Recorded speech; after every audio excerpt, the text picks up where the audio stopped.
It now gives me great pleasure to introduce Jordan Gonsalves, a student.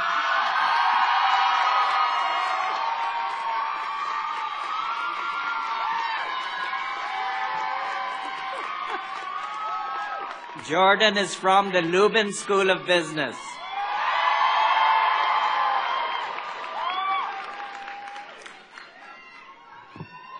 Hi.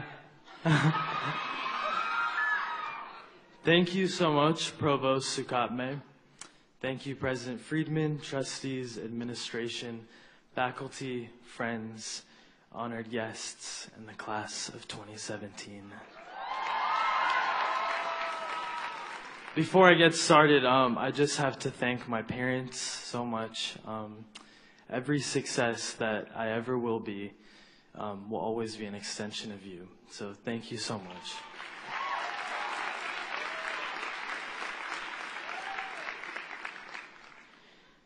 If you knew you were going to die in 1 year, what would you change about the way you're living right now? Should probably give you some context, right? It's 10:30 p.m. on a February night of my senior year. My senior thesis is due in a few weeks. Readings have to be done for tomorrow's classes. The group projects are piling up, and my internship is becoming more and more demanding. I'm cramming in the Henry Birnbaum Library right now for an exam I have tomorrow morning, and I would not dare step foot into the CAF because I know that I will get trapped in the tempting web of laughter and conversation that is my best friends. So I do what any good business major would do. I weigh the opportunity cost. And the CAF wins. I spot my friends, and they're playing that 36 questions game that's going viral online right now. They say if you put two people in a room and you ask them these 36 questions, they'll fall in love. So I join into the game being played by 6, and we arrive at the question, if you knew you were going to die in 1 year, what would you change about the way you're living right now? What one of my best friends said would change my outlook on life forever. She said, I would be so fearlessly extreme about love. I was struck. I had never juxtaposed these two ideas before, extremism and love. I was almost uncomfortable, yet deeply intrigued. We hear so much negative sentiment about extremism, that extremist ideologies have no place in our society. We associate the term with darkness and intolerance. But let me ask you this. What if we too were extremists? What if we were extremists for equality and hope?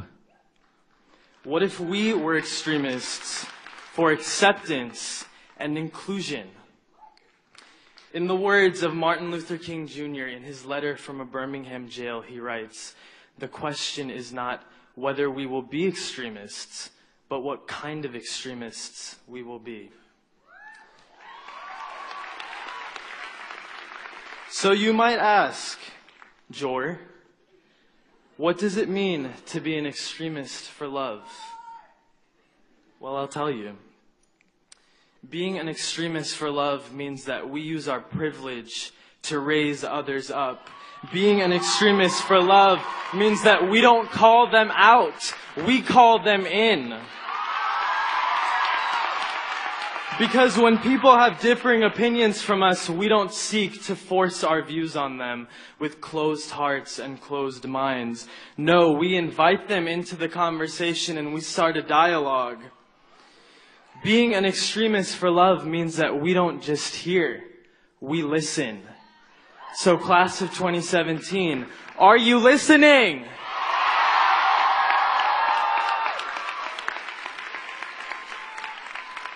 See, the thing is, we can't afford not to be extremists because the only way to combat extreme hatred is through extreme love.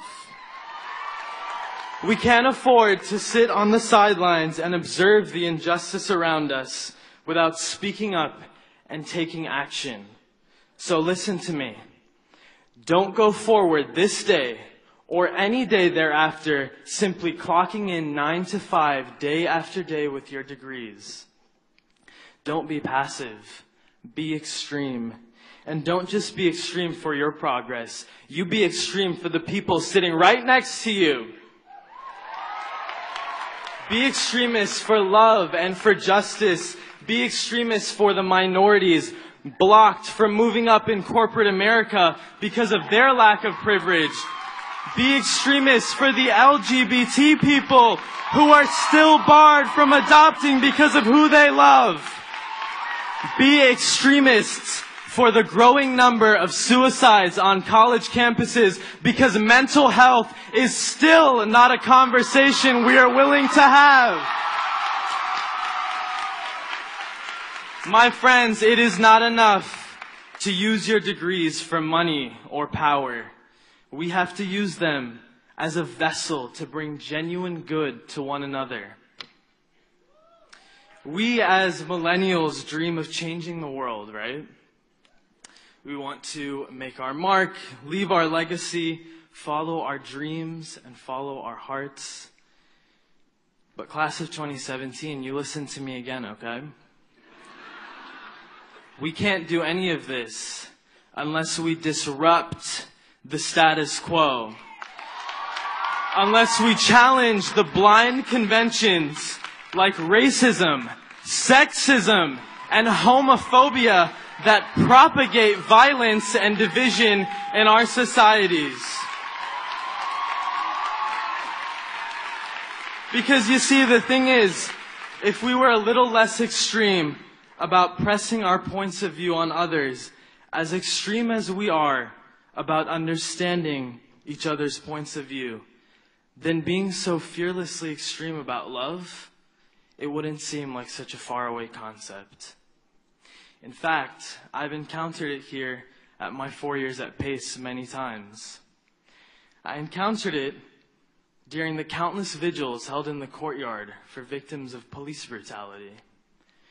I encountered it when Pace U and rape called us into a conversation about no means no. I encountered it when Pace University became one of the first academic institutions ever to allow transgender students the right to see their preferred name on a school-issued ID.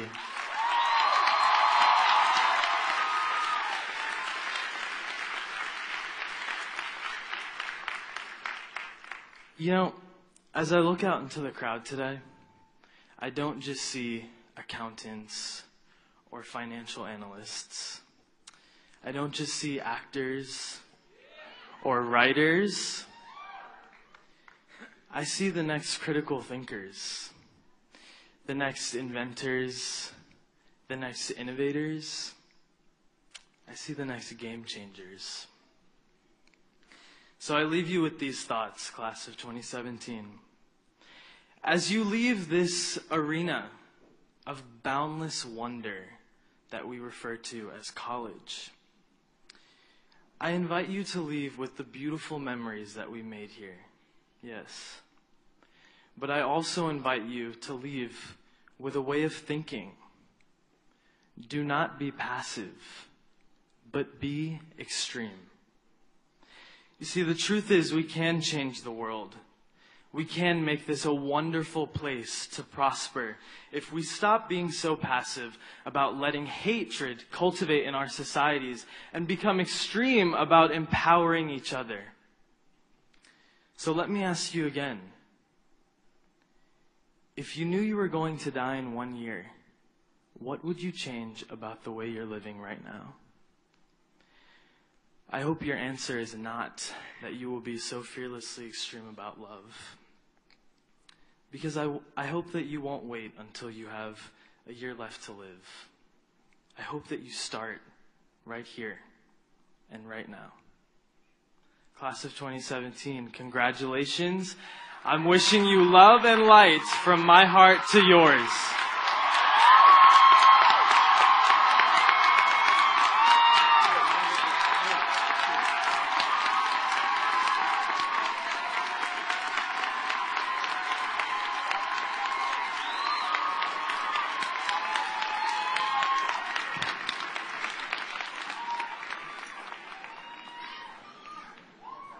Thank you, Jordan. Will President Friedman and Chairman Beska please come forward and acknowledge the Trustee and Community Service Awards. They will be assisted by Dr. Mary Jo Russell O'Grady, Dean for Students. Okay, give me 10 seconds so I can land off of that great speech, Jordan. When people ask me, as the chairman of the board, to describe pace, Jordan, everything you said is pace and is all of you. Congratulations, you're an amazing class.